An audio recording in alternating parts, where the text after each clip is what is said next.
بسم اللہ الرحمن الرحیم۔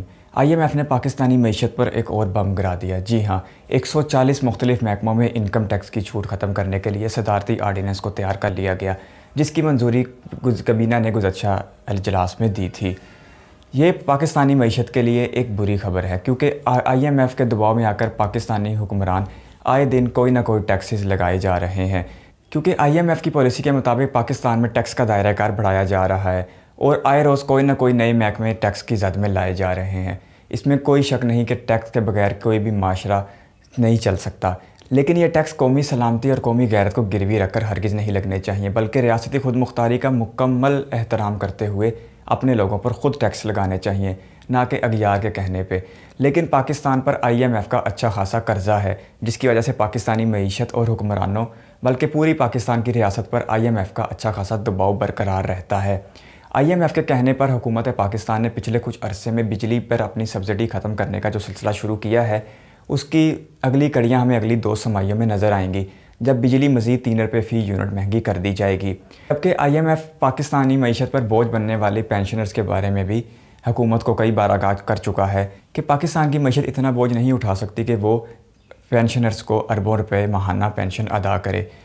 اس وقت پاکستانی معیشت پر تقریباً 110 ارب ڈالر قرض ہے، جو کہ بہت زیادہ ہے۔ IMF کی پالیسیوں پر عمل کرنے کی وجہ سے جہاں مہنگائی میں اضافہ ہوتا ہے، وہاں ایک مثبت خبر بھی سامنے آ رہی ہے۔ IMF کی پالیسیوں پر عمل کرنے کی وجہ سے پاکستانی معیشت کو کچھ سنبھالا مل رہا ہے اور پچھلے کچھ دنوں بلکہ پچھلے کچھ ہفتوں سے ڈالر میں کمی کا رجحان ہے، جو کہ پاکستان جیسی معیشت کے لیے بڑی اچھی خبر ہے۔ پاکستان پر جیسا کہ بتایا گیا کہ پاکستان پر 110 ارب ڈالر قرض ہے، اسی طرح اگر ڈالر پاکستان میں 1 روپیہ بڑھتا ہے تو پاکستان پر بیرون قرضوں کی مد میں 110 ارب روپے کا اضافہ ہو جاتا ہے، جبکہ اسی طرح ڈالر کے کم ہونے کی صورت میں یہ قرضے بھی کم ہوتے ہیں۔ پاکستانی معیشت پر IMF کا بڑھتا اثر و رسوخ کوئی اچھی بات نہیں ہے، کیونکہ پاکستان اس سے اپنے معاشی فیصلے کرنے میں پابند ہوتا جا رہا ہے اور آنے والے کچھ وقتوں میں بھی ہم اس چنگل سے آزاد ہوتے دکھائی نہیں دے رہے۔ اپوزیشن کی طرف سے حکومت پر معاشی پالیسیوں پر تنقید بھی کی جاتی ہے اور کہا جاتا ہے کہ پاکستان کو IMF چلا رہا ہے۔ آج موجودہ اپوزیشن کی طرف سے پاکستانی معیشت کو IMF کے کہنے پر چلائے جانے کا طعنہ دیا جاتا ہے، لیکن اگر آپ پاکستان کی تاریخ کھول کر دیکھیں تو یہ قرض انہی ادوار میں لیے گئے ہیں جو جماعتیں آج اپوزیشن میں ہیں۔ موجودہ حکومت نے بھی اچھا خاصا قرض لیا ہے، اس میں کوئی شک نہیں، لیکن قرضوں کا جو بوجھ پچھلی حکومتیں چھوڑ کر گئی تھیں، وہ اس بوجھ تلے پاکستانی معیشت اس قدر دب چکی ہے کہ نئے قرضے لیے بغیر کوئی چارہ نہیں تھا۔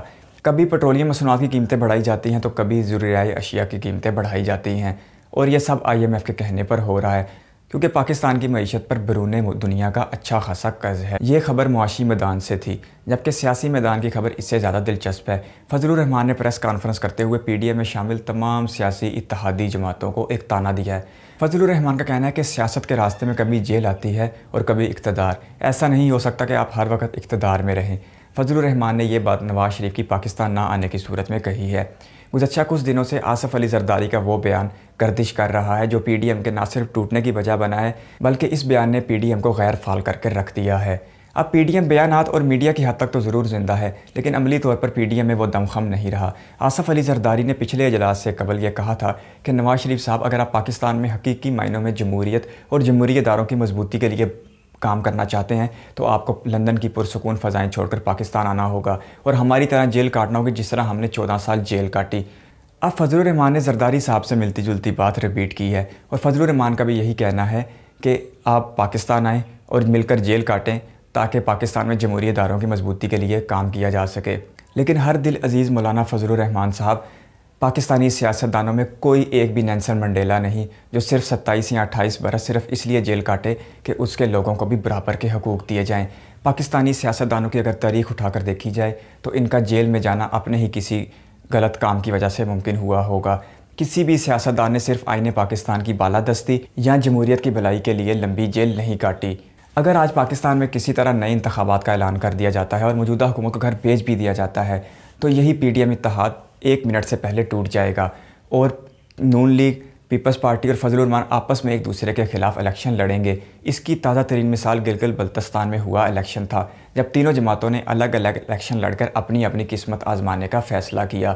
لیکن ایک بات طے ہے کہ آئندہ عام انتخابات میں یہ تینوں جماعتیں کبھی بڑے پیمانے پر انتخابی اتحاد نہیں کریں گی، کیونکہ یہ ساری جماعتیں پچھلے 40 سال سے ایک دوسرے کے خلاف ہی الیکشن لڑتی آئی ہیں اور اب اس میں کوئی اچنبے کی بات نہیں ہوگی اگر یہ دوبارہ ایک دوسرے کے خلاف الیکشن لڑیں۔ ان تمام جماعتوں کا صرف اور صرف ایک مفاد مشترکہ ہے کہ کسی طرح عمران خان کو نکال باہر کیا جائے۔ اگر عمران خان آج سسٹم سے الگ ہو جاتے ہیں تو ان جماعتوں کا اتحاد بھی ٹوٹ جائے گا۔ لیکن زرداری صاحب نے پی ڈی ایم کی طاقت کو استعمال کرتے ہوئے جس طرح اپنا مفاد نکالا ہے وہ واقعی ان کی سیاسی بصیرت کی طرف اشارہ کرتا ہے۔ فضل الرحمان اور نواز شریف کے ہاتھ ابھی تک کچھ نہیں آیا، اس لیے انہیں بھی اپنے اپنے حصے کی تلاش ہے۔ جب فضل الرحمان پر فیٹف کے قانون کی تلوار ہٹا دی جائے گی اور نیب کیسز میں انہیں رعایت دے دی جائے گی تو فضل الرحمان صاحب کا موقف یقینی طور پر بدل جائے گا۔